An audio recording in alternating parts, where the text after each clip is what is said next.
Assalamualaikum warahmatullahi wabarakatuh. Kembali lagi bersama saya Febri di channel Raden Febri. Pada pertemuan kali ini saya akan membahas mengenai NAT ya teman-teman. Nah, NAT sendiri kepanjangan dari Network Address Translation. Nah, Network Address Translation ini nantinya saya akan terapkan konfigurasi pada router mikrotik ya teman-teman. Dan di sini nanti saya akan membedakan ataupun membuat perbandingan antara router menggunakan NAT dan tidak menggunakan NAT. Oke. Nah, fungsi NAT itu sendiri proses pemetaan alamat IP di mana perangkat jaringan komputer akan memberikan alamat IP publik ke perangkat jaringan lokal, sehingga banyak IP privat yang dapat mengakses IP publik. Nah, nantinya apabila kita menggunakan NAT itu sendiri, nanti otomatis konfigurasi kayak IP publik itu terdapat ataupun tertanam otomatis di bagian NAT firewall ya teman-teman. Nah, mungkin sedikit itu saja penjelasan utama. Oke, bagi kalian yang belum subscribe channel ini, dimohon untuk subscribe terlebih dahulu dan jangan lupa klik like, share, komen pada video kali ini agar channel ini dapat berkembang dengan cepat. Saya ucapkan terima kasih. Oke, di sini langsung saya lanjutkan ya teman-teman. Di sini saya memiliki topologi seperti ini ya teman-teman.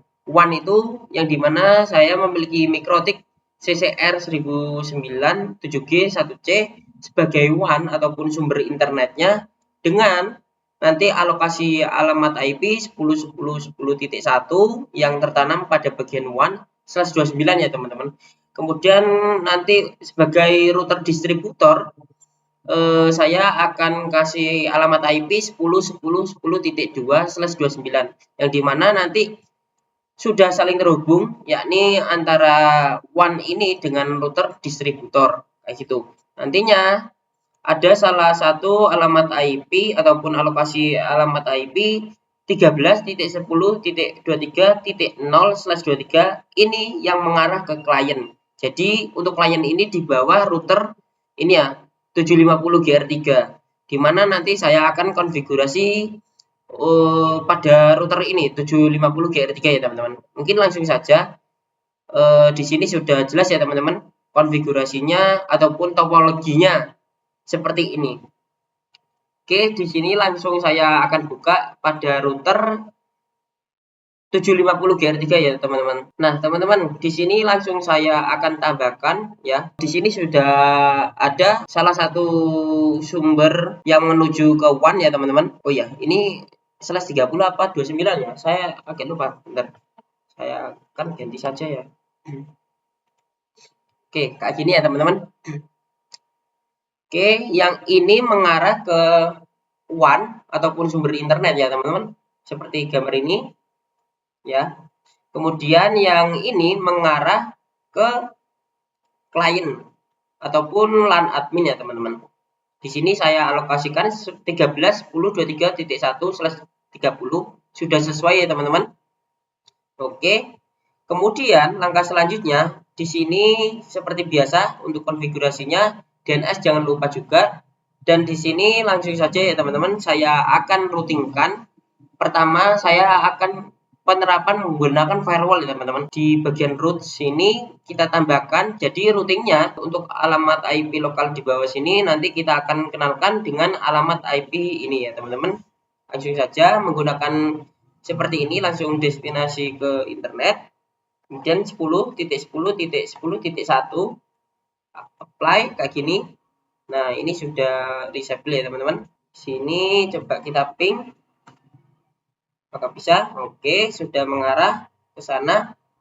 Kemudian agar laptop ini dapat internet, nanti langsung saja saya akan berikan firewall pada bagian sini NAT ya teman-teman.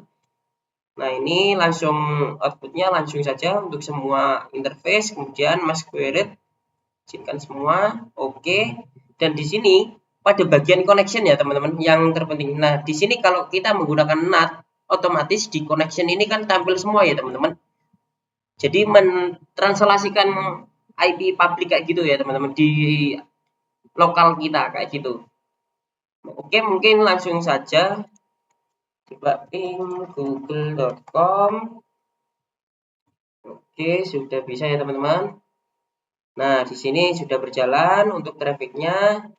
Kemudian saya akan melakukan uji coba saja menggunakan speed test ya teman-teman di sini. Nah, bentar, di sini masih belum terhubung ya. Coba disable enable dulu. Bentar, saya cabut. Dan saya colokin lagi. Nah, di sini saya menggunakan ini sudah terhubung ya teman-teman. Ini untuk WiFi untuk meremote router satunya ya teman-teman, yakni router CCR 1009 ini. Oke, langsung saja ya teman-teman. Di sini saya akan coba perlihatkan. Bentar saya bagi dua kayak gini, sistem resource. Saya akan tampilkan resource di sini. Jadi nanti akan terlihat pada bagian CPU load-nya ya teman-teman. Di sini saya akan coba. Kita bisa lihat ya teman-teman habis ini. Nah, di sini untuk CPU load-nya sampai 21%. Mungkin bisa sampai up lagi ya teman-teman. Nah, mungkin atas sendiri masih 21% untuk download-nya. Kita coba lihat untuk upload-nya ya teman-teman. Oke, 23 sampai 23. Ini masih menggunakan sistem network address translation ya teman-teman. Ataupun firewall NAT itu. Kita coba lagi ya teman-teman. Jadi di sini pun IP firewall kita bisa lihat juga. Nah, alamat IP-nya banyak ya teman-teman yang terdaftar di koneksi ini. Nah, ini sudah berjalan ya 24%-an kayak gitu ya. Habis ini saya akan bandingkan antara tidak menggunakan koneksi ini ya teman-teman. Ataupun tidak menggunakan sistem NAT kayak gini. Jadi biar lebih enteng kayak gitu teman-teman. Kita bisa coba lihat saja habis ini. Nah, oke teman-teman. Kurang lebih sampai 24%-an ya teman-teman. Kita coba close. Nah, itu kekurangannya apabila kalau kita menggunakan bandwidth besar, otomatis CPU kita ataupun router kita tidak mampu untuk menampungnya ya teman-teman. Jadi kita bisa menggunakan solusi tanpa menggunakan NAT. Mungkin saya akan coba hapus ya pada bagian sini NAT-nya. Saya hapus. Kemudian pada koneksi ini kita remove saja NAT. Oke, sudah. Di sini otomatis internet masih berjalan. Ya, dia masih berjalan karena di sini sudah merutingkan. Nah, di sini sudah merutingkan. Kemudian cuman bentar saya akan cabut terlebih dahulu pada bagian sini. Nah, ini masih RB750GR3 ya, teman-teman. Nah, oke teman-teman, di sini sudah tampil untuk router utamanya ya, teman-teman. Ini menggunakan yang CCR itu ya, CCR 1009 7G1C. Kemudian pada bagian sini, nah pada bagian roots, kita harus menambahkan seperti ini ya teman-teman. Untuk konfigurasinya, yakni kita tambahkan satu routing saja, yang dimana kita menambahkan itu ini ya teman-teman. Kita daftarkan alamat IP lokal ini, yang lokal client ini ya teman-teman. Kita daftarkan di bagian one sini ya teman-teman. Jadi nanti itu net emas ini kita arahkan ke atau kita tambahkan pada bagian router one ini. Kemudian untuk gateway-nya itu sendiri menggunakan yang 10.10.2 ini ya teman-teman.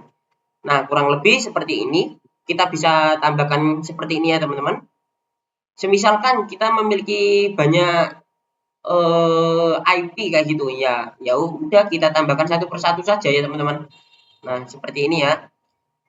13.10.23.0/30, kemudian gateway-nya diarahkan ke titik 2 ini ya teman-teman.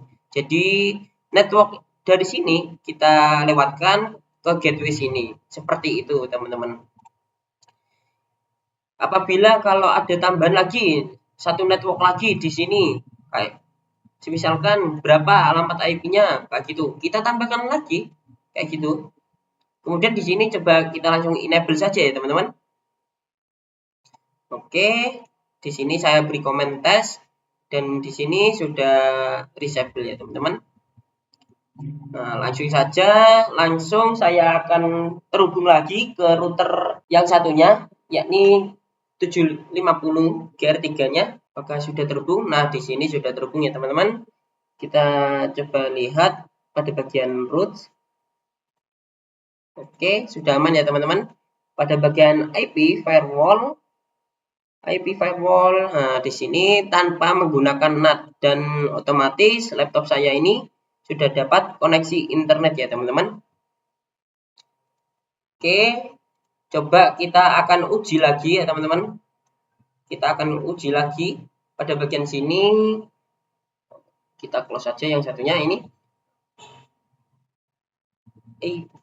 Oh ya, system resource. Nah, di sini kita akan uji. Kita akan mulai saja.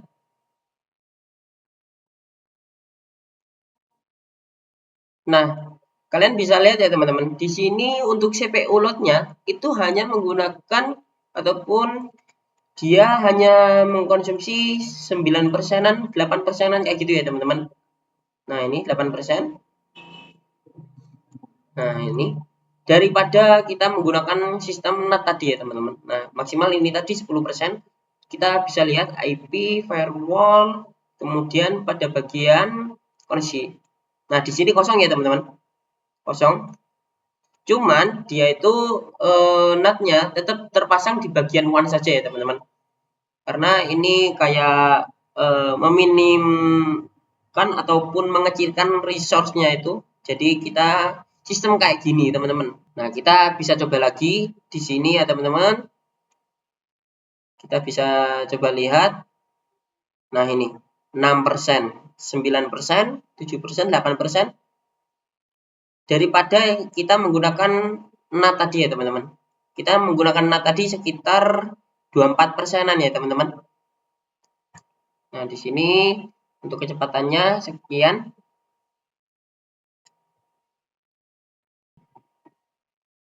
Beda ya teman-teman.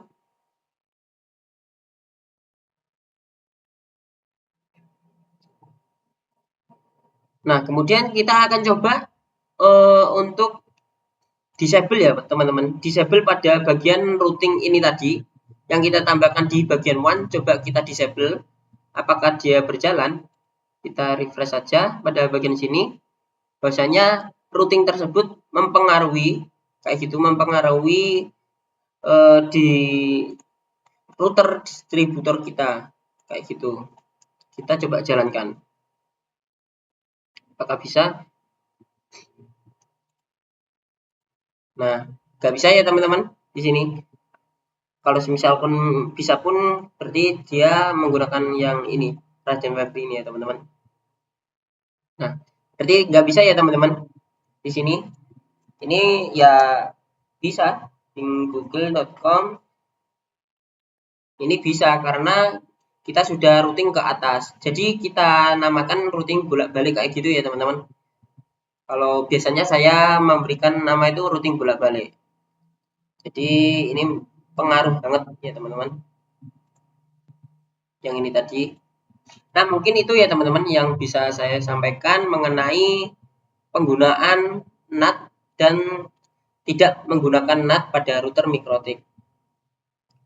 Kurang lebihnya mohon maaf apabila ada kesalahan kata ataupun tutur kata yang salah. Saya akhiri. Wassalamualaikum warahmatullahi wabarakatuh.